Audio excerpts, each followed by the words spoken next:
Bonjour, ici Patrick Pierrat. Voici l'essentiel des nouvelles de ce lundi 18 septembre. La première série de Xavier Dolan, La nuit où Laurier Gaudreau s'est réveillé, s'est distinguée aux Gémeaux. Cette adaptation d'une pièce de Michel-Marc Bouchard a remporté 6 prix Gémeaux dans la catégorie série dramatique, dont ceux du meilleur réalisateur pour Xavier Dolan, du premier rôle pour Patrick Yvon et du meilleur rôle de soutien pour Anne Dorval. Dans la catégorie série dramatique quotidienne, Stat a gagné les prix de la meilleure réalisation, du meilleur texte, du meilleur premier rôle et meilleur rôle de soutien, mais indéfendable, celui de la meilleure série. Le prix du public a été décerné hier soir à la série Discussions avec mes parents. Le gouvernement du Québec a annoncé 15,5 millions de dollars supplémentaires pour répondre aux besoins immédiats des villes en matière d'itinérance. Mais lors du sommet sur l'itinérance organisé vendredi par l'Union des municipalités du Québec, l'UMQ, les maires et mairesses ont affirmé que les mesures proposées par le gouvernement sont insuffisantes.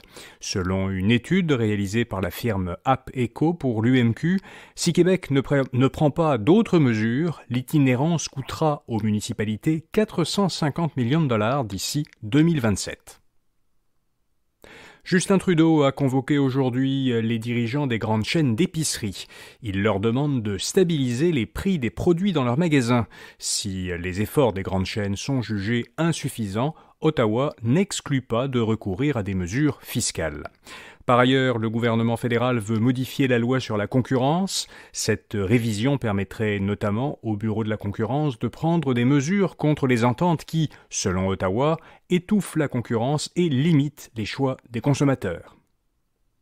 Lors de la rentrée parlementaire aujourd'hui à Ottawa, le chef du Parti conservateur, Pierre Poilievre, doit déposer un projet de loi qui retirerait le financement fédéral destiné aux transports en commun et aux infrastructures aux villes, qui n'augmente pas d'au moins 15% chaque année le nombre de logements construits.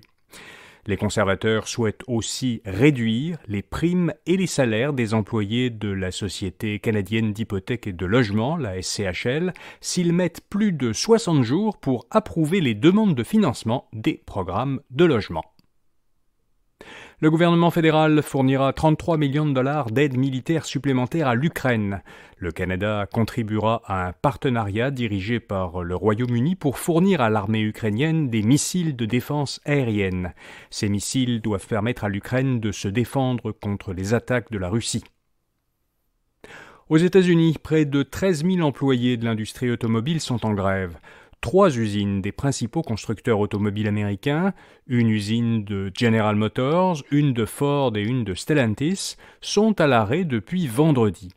Le président du syndicat automobile américain a prévenu hier que le mouvement de grève pourrait s'amplifier si les constructeurs ne proposent pas de meilleures offres. Au Canada, des négociations sont également en cours entre les 3 constructeurs et le syndicat Unifor, qui représente leurs 18 000 employés canadiens. La convention collective de ces employés se termine d'ailleurs ce soir.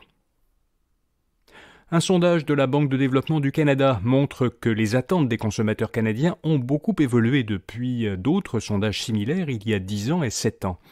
L'expérience client est maintenant le critère de choix qui suscite le plus grand consensus. Au moins 90% des consommateurs sont tout à fait d'accord pour dire qu'une expérience simple et satisfaisante, qui va de l'avant-vente jusqu'à la possession et l'utilisation du produit, joue un rôle fondamental dans la relation entre l'entreprise et sa clientèle. Consommer moins est une préoccupation qui rejoint une part importante de Canadiens. 61% disent qu'ils préfèrent vivre simplement, soit par souci économique, soit pour des considérations environnementales, et cela même si cela signifie pour eux posséder moins de biens et un plus petit logement. Et puis la durabilité des produits est un autre attribut qui désormais est très recherché par les consommateurs.